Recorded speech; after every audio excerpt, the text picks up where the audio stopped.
Eliza sat in the back corner of the classroom, her desk pressed against the cold wall as though she wanted to melt into it. She wasn't invisible, everyone knew she was there, but people treated her as if she was. The girl who never raised her hand, who spoke so softly teachers had to lean in to hear, who ate her lunch alone. Some thought she was shy. Others thought she was strange.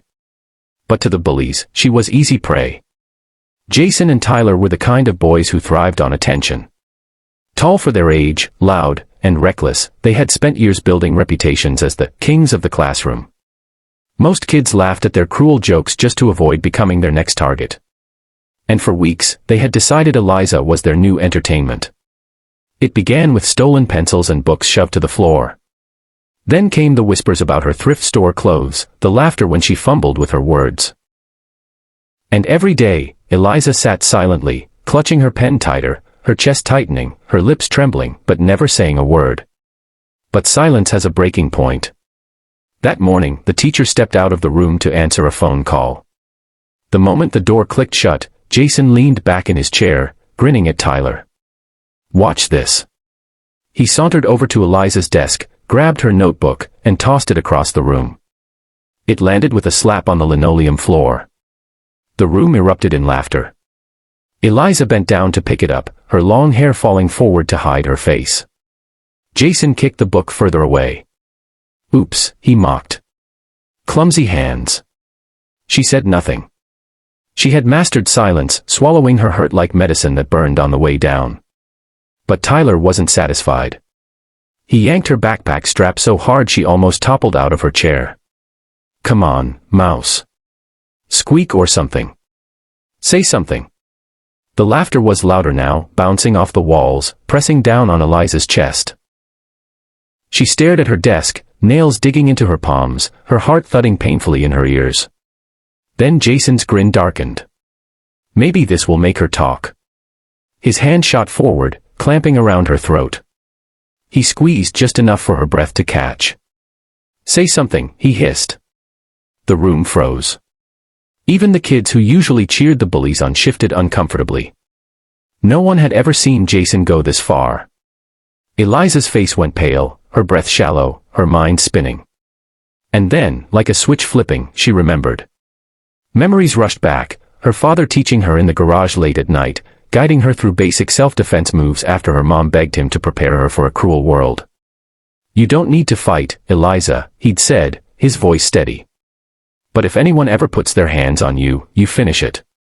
Don't give them the chance to do it again." She had been 12 then, too timid to believe she'd ever need it. But his words burned inside her now. Her eyes snapped up, locking onto Jason's with a fire no one had ever seen. In a blur, her hand clamped onto. The classroom was filled with the usual morning chatter, the scraping of chairs, pencils tapping, and whispers bouncing off the walls. But in one corner, a girl sat in silence. Her name was Eliza. She never spoke unless called on, never raised her voice, and never looked people in the eye for too long. To most of her classmates, she was invisible. To the bullies, however, she was an easy target. It started small, books knocked off her desk, cruel whispers about her worn-out shoes, or mocking her quiet nature.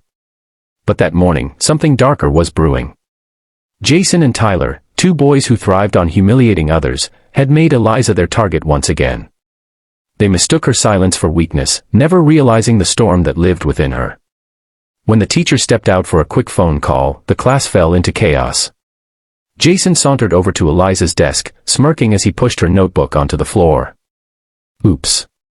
You gonna cry about it?" he sneered. Laughter rippled through the room. Tyler leaned in closer, grabbing the strap of her backpack and yanking it so hard she nearly toppled from her chair. But Eliza stayed still, her hands clenched in her lap, her eyes fixed on the ground. That only fueled their cruelty. "Say something," Jason demanded, slamming his hand on her desk. When she didn't answer, his grin turned cruel. In a flash, his hand shot out and clamped around her throat, squeezing, not too hard at first, but enough for her breath to catch. Tyler laughed, egging him on. "Maybe if we squeeze harder, she'll finally speak." The classroom went silent. Even the other students, who usually laughed along, felt the tension. Everyone was frozen, watching Eliza's face turn pale. Her heart pounded in her chest, not from fear, but from something she had buried for years. Memories of her past flashed before her eyes, of nights crying alone, of being told she wasn't strong enough, of promising herself that one day she'd never let anyone control her again. And in that moment, something inside her snapped. Her hand shot up, lightning fast, grabbing Jason's wrist. Before he could react, she twisted with such precision and force that the sickening sound of bone cracking filled the room. Jason screamed, falling to the floor clutching his wrist in agony. Tyler lunged forward in rage, reaching for her shoulder. Without hesitation, Eliza spun in her chair, catching his arm mid-air and bending it back until it bent far past where it should. His howl of pain shook the room. Gasps erupted. No one had ever seen Eliza like this quiet, invisible girl now stood with a fire in her eyes that silenced even the boldest mouths. Jason and Tyler writhed on the floor, their arrogance shattered along with their bones. The classroom, which had always been a stage for their cruelty, had suddenly turned into Eliza's battleground, and she had won. The teacher rushed back in, horrified at the scene. What on earth happened here? She demanded. All eyes